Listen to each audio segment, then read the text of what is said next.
otázku bude odpovězeno. Já mám otázku na takový ten prvopočátek. Proč to tady celé vzniklo? Proč vznikl vesmír? Božstva, karma? Proč chodí duše na tuhletu planetu? Páchají si dobrovolně zlo, dobro, učí se, postupují cestou vlastně až k osvícení. A kam pak ty duše následně jdou?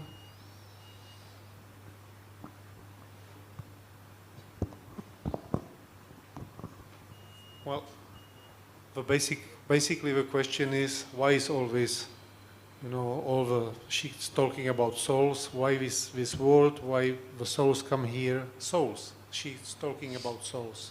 Okay. Souls. Souls. Soul. Soul, S-O-U-L. Yes, S-O-U-L. Yeah. So she's asking, why is all this? The existence, why is existence like this? Why we have to come here? Why we have to develop?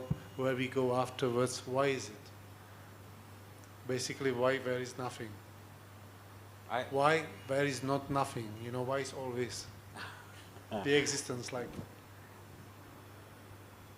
इनका प्रश्न है गुरुदेव कि ये इतना चक्कर क्यों है कि सब कुछ है, बार बार जन्म लेना, बार बार मरना, बार बार फिर महाकाल की ओर लौटना, तो इससे बढ़िया कुछ ना ही हो तो अच्छा है।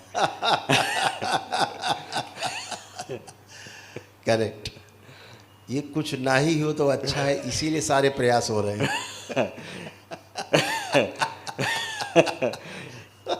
Ale někdy ten vesmír musel vzniknout, někdo musel určit ty pravidla.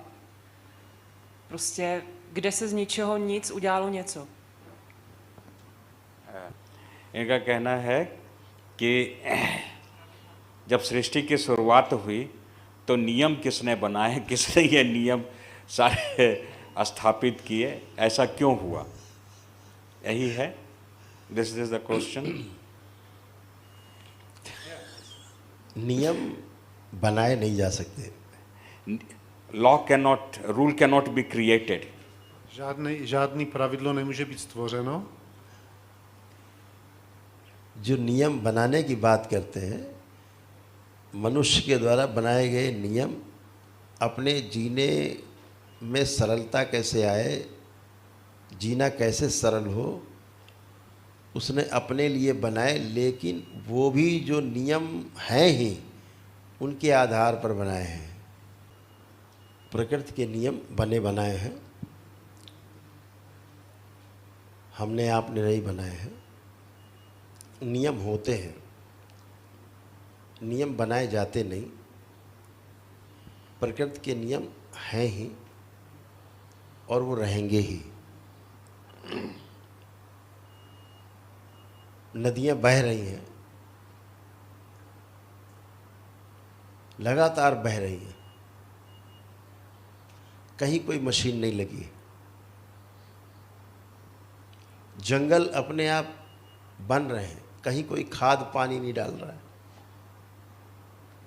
पहाड़ अपने आप खड़े हुए हैं, कहीं आपने वहाँ बल्लियाँ नहीं लगा रखी हैं, गर्डर नहीं लगा रखे कि पहाड़ न गिरने पाए। सब व्यवस्था में है, एवरीथिंग इज इन ऑर्डर। सब कुछ व्यवस्था में है, सब कुछ नियम से है, नियम में है। नियम के जो पार जाने की बात है वो शिव के तंत्र के द्वारा ही संभव है। जब तक हम नियम में हैं तब तक हम काल की परिधि में हैं, उसके अंदर हैं।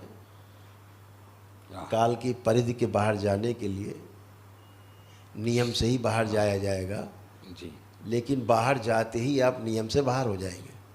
जी, ये व्यवस्था है। जी जी गुरुदेव।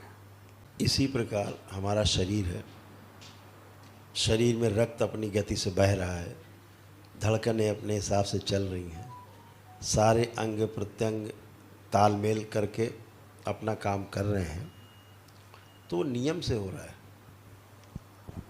ये हमने धड़कने के लिए कोई चाबी नहीं बनाई है, कोई खून बहाने के लिए कोई पंपिंग सेट नहीं लगाए हैं, सब व्यवस्था में है।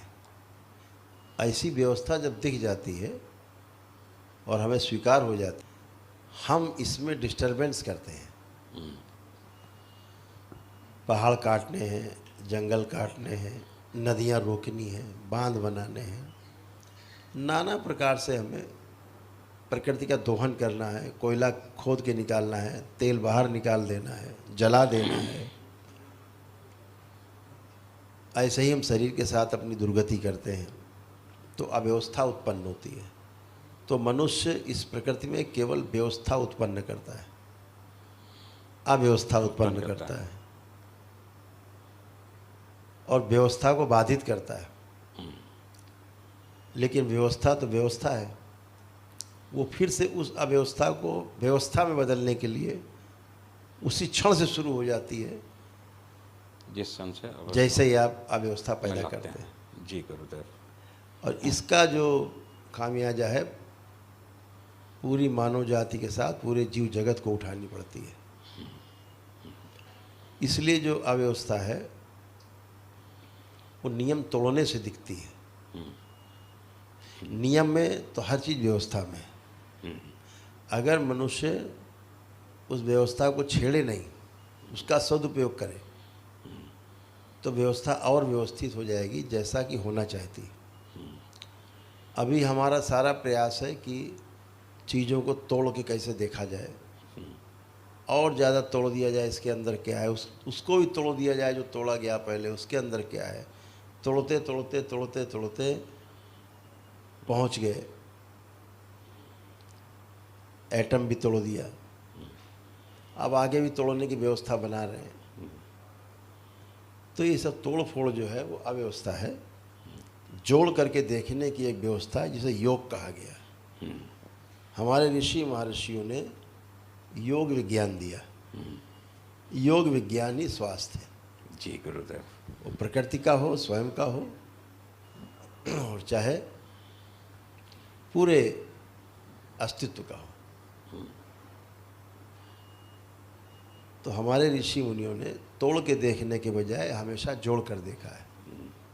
तोड़ कर देखने से अधूरा दिखेगा, जोड़ कर देखने से पूरा दिखेगा। वाह। इसीलिए योग विज्ञान है। वाह। तो पावलीना के जो क्वेश्चन है,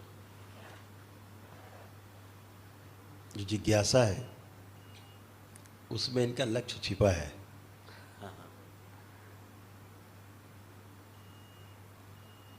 पैदा होने से लेकर मरने तक एक ही कपड़ा पहन के नहीं रहा जा सकता। रोज़ हम मरते हैं, रोज़ पैदा होते हैं, रोज़ कपड़े बदलते हैं। ऐसे ही शरीर भी एक कपड़े की तरह है, एक साधन की तरह है। जीवन की निरंतरता बनी रहे, जीवन अपने को प्रमाणित कर सके, अपने लक्ष्य को प्राप्त कर सके, इसके लिए वो शरीर को कपड़ों की तरह इस्तेमाल करता है।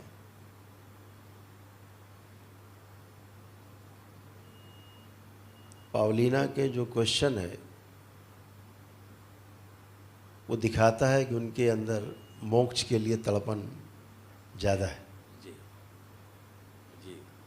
जो क्वेश्चन कर रही हैं वो एक्चुअली मोक्ष की चाहत है जी। कि ऐसा क्यों है, ऐसा क्यों बार बार करना पड़ता है, एक ही बार में क्यों नहीं खत्म हो जाता सब। ये मोक्ष की चाहत है जी। और ये शुभ संकेत है।